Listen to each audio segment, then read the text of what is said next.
Now, imagine trains and cinema. You sit down in a cozy space, look at the rectangular screen, and witness the strange mix of movement and acceleration of time. Trains and cinema. A stationary observer experiencing motion and a stationary viewer witnessing the illusion of projected motion. We saw how, from the foundation myth of cinema, trains and movies are closely intertwined. Take the trains out of the cinema's history, you're left with an unfillable void. To sustain the enchantment over this connection, let's deeply reflect on this passage from author Lynn Kirby. The train can be seen as providing the prototypical experience of looking at a framed moving image and as the mechanical double of the cinematic apparatus. Both are means of transporting a passenger to a totally different place. Both are highly charged vehicles of narrative events, stories, intersections of strangers. Both are based on a fundamental paradox: simultaneous motion and stillness.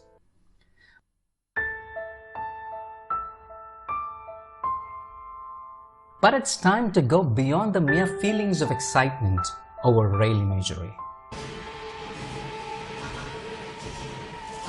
Mike, say goodbye. 発車しようぜ。ファー What is a rail network? An intricate transportation system. Then, like any transportation system across the globe, it distributes opportunities as well as erects barriers. A rail system can be an important facilitator of social inclusion, and at the same time, by making some places more accessible than others, its social effects are apparent.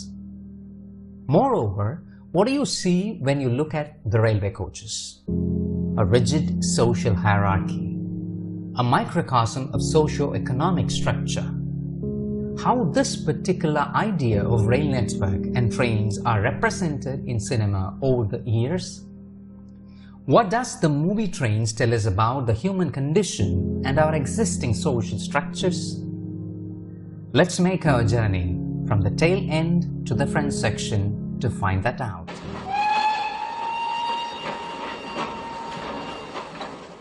Section after section, precisely where they've always been and where they'll always be, all adding up to what? The train. And now the perfectly correct number of human beings, all in their proper places, all adding up to what? Humanity. The train is the world. We the humanity.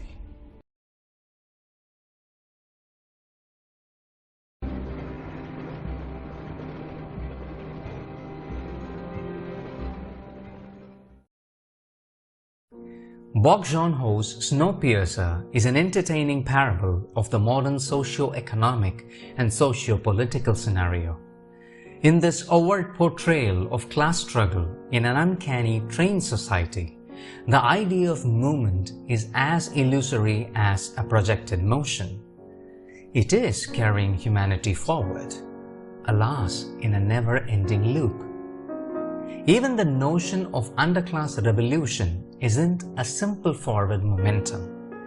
There is no way out of this tyrannical train world except this.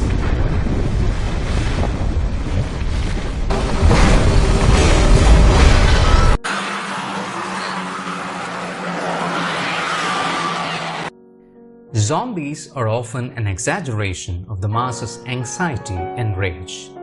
Hence, when you put the ravenous undead and a swift contagion in a high-speed train, it obviously becomes a catalyst for class warfare. Only the sameness of devastation greets these passengers. Wilford's Dream Train and the Train to Busan showcases movement sans progress. The rich get richer, the poor get poorer, and these trains go now here.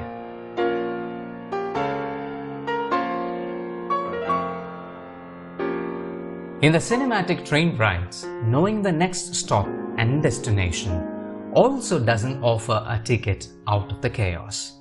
To the economic migrants and the outcasts hopping aboard a train, more trials and tribulations await on the allegedly greener side. Trains can take them to new lands, but discrimination and inequality never perishes. In fact, such journeys are not planned, but enforced. If you want to see what this nation's all about, you gotta ride the rails. Just look outside as you speed through and you'll see the true face of America. The Underground Railroad in Barry Jenkins' limited series is a deliberate misrepresentation of a chapter from history.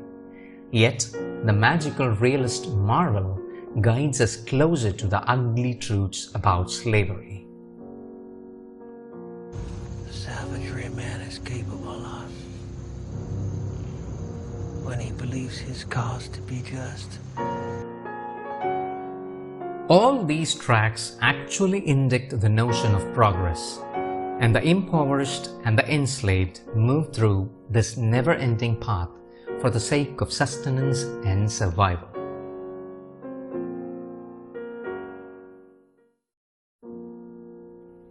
Of course, railways in cinema are more than a set of physical asserts that aids the downtrodden in their perilous escape. It can be a potent symbol to depict the inner struggles of the working poor and underclass. For instance, in Chahinay's Cairo station, the railway station functions as a microcosm of a divided nation. But more importantly, such fascinating juxtapositions convey the character's state of mind, the weight of his despair.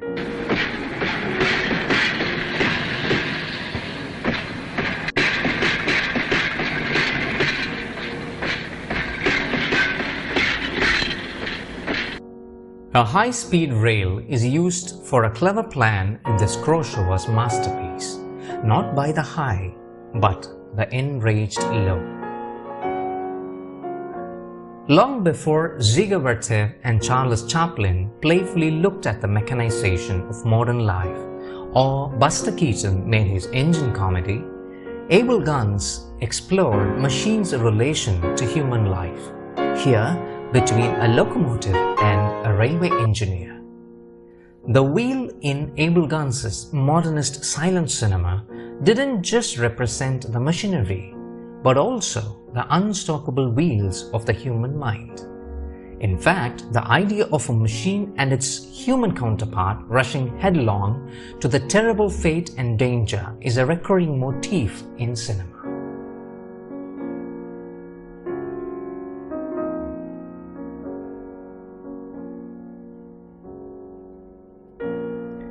As we move forward, the contrariness of trains as a motif become more spellbinding, particularly in the works of this iconic Japanese filmmaker, whose subjects are often the salarymen.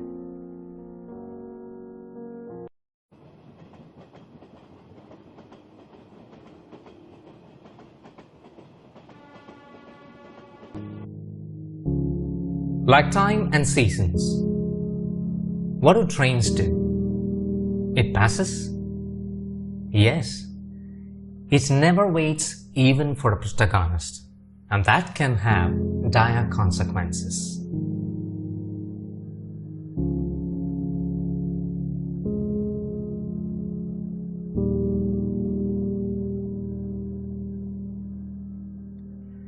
Yasujiro Ozu, with his singular and unwavering style, has largely focused on the everyday lives of urban middle classes.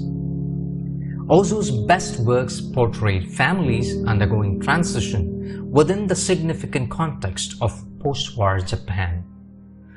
Scott Nigrian observes that nature in Tokyo Story is woven together with images of modernization, beginning with the sound of a motorized boat in the harbor and the image of a passing train that cuts through the middle of the landscape. A passing train does represent interesting layers of meaning in an Ozu feature. Just as the complexity of Ozu's films can't be defined in a few lines, his trains aren't simply a representation of modernity. Film scholars also often cite that trains are one of the few images in Ozu's cinema that breaks the stasis or stillness in his frames. That's true, yet there is more to the trains of Ozu. Trains are part of daily life for the Japanese middle class.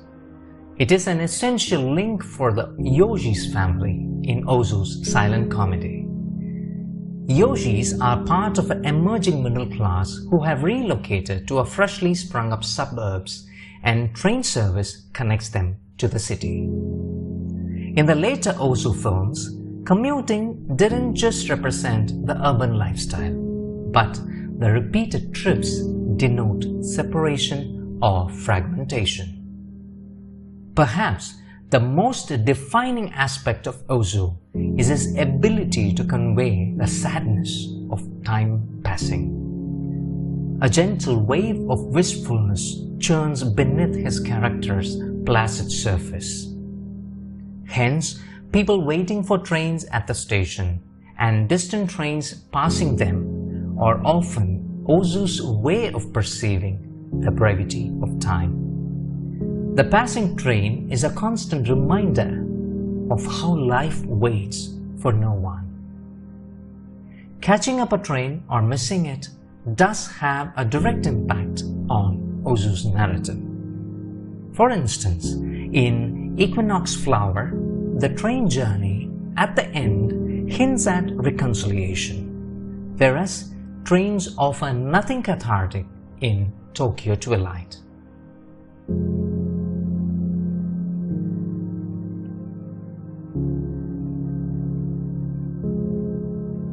The middle-class mobility through trains sets up an unique narrative premise in this classic British feature.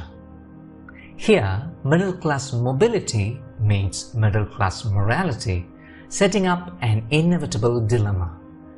The vibrant station atmosphere is a constant reminder for our protagonist that she has a train to catch.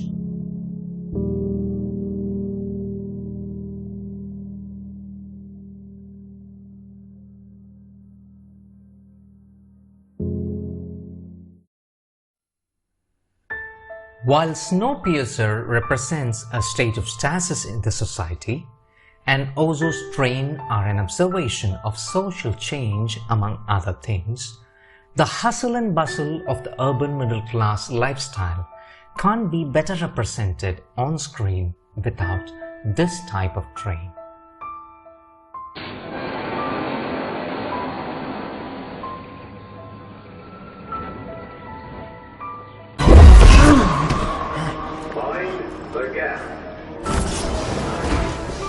How do I get to Greenwich? Take this train, 3 stops. Mind the gap. Sorry. To the urban working classes, metro, subway or underground promises movement anywhere, anytime. And the constant motion in the subways of cinema brings forth a lot of intrigue, mystery and romance to the narrative. The British silent drama Underground was one of the first narrative features to showcase the atmosphere of the London tube station of the 1920s. Metros can be a symbol of a city catching up with the rest of the modern world. But since the word underground itself evokes an image of purgatory or a space rife with dark secrets, it became an effective tool to symbolize urban decay and paranoia. The The claustrophobic space of the subway station is visualized as a dense allegory for the trapped human lives in this Hungarian mystery drama. Tense hostage situations, bloody fights, and unimaginable horrors have also been part of cinema's subways.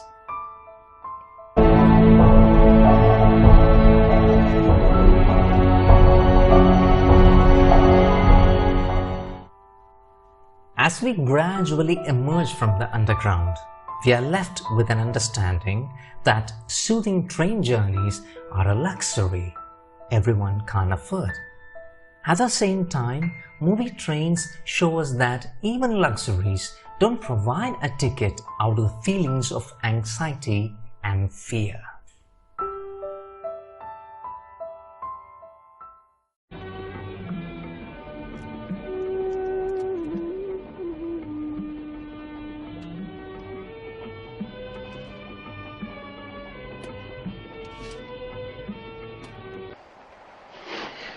Want to hear one of my ideas for a perfect murder?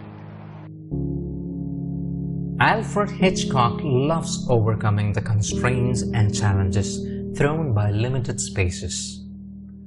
It's the same with the trains, which he used as a visual symbol for various reasons. Yes, including that cheeky metaphor at the end of North by Northwest.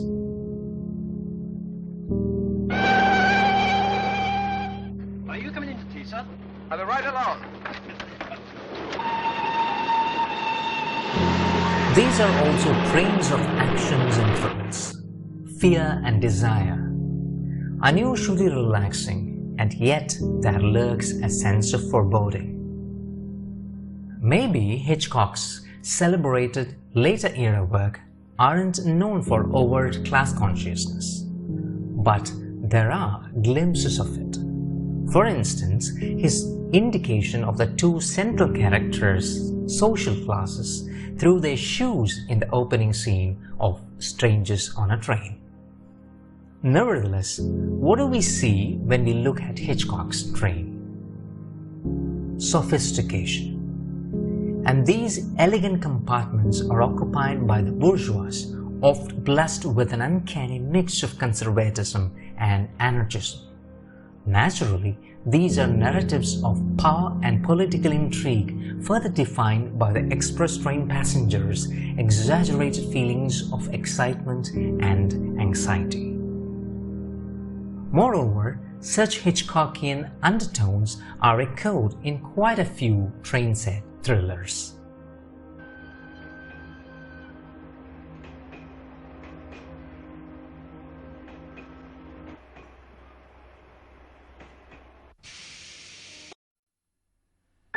The close proximity between strangers on a train doesn't have to always suggest doom. For those who can afford to travel in the spacious compartments, trains can be a space for reflection and connection.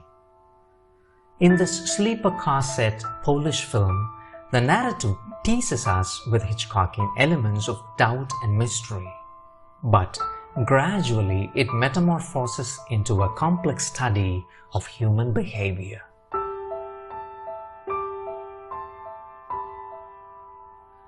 Movie trains often suggest a passage whose destination its characters cannot avoid. Satyajit Ray, yet another author with a fascination for trains, utilizes railways as a recurrent motif in his The Apu trilogy. In Pather Panchali, it is the emblem of modernity, an object of wonder. But trains evoke different sensations in the subsequent films of the trilogy, as we witness the many transitions in Apu's life.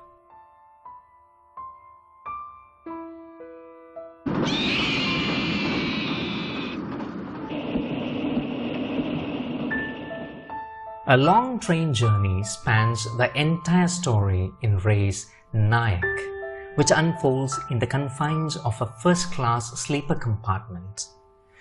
This facilitates the collusion of human emotions as diverse individuals try to come to terms with the world around them.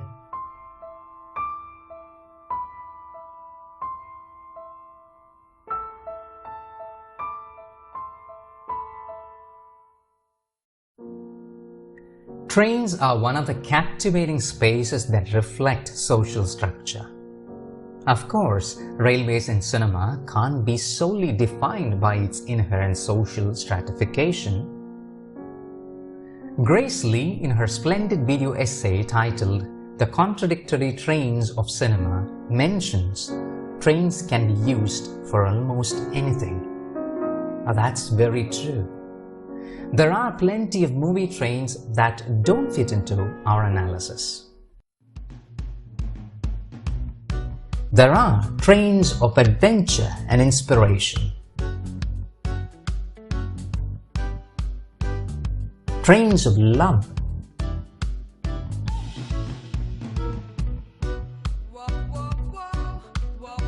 and heartbreak.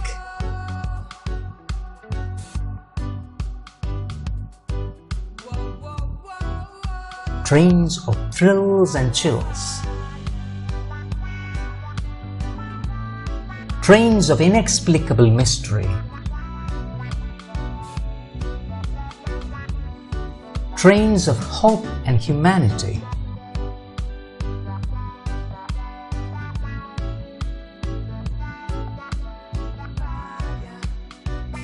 Trains of magic and freedom.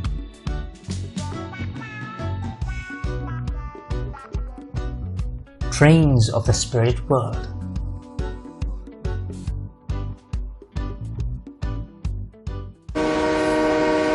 Perhaps there is a movie train to express every feeling. But like every train that reaches its destination, my train of thought comes to an end here. Hope you liked my look at trains in the cinema. Thanks for watching. Our station has come. See you soon.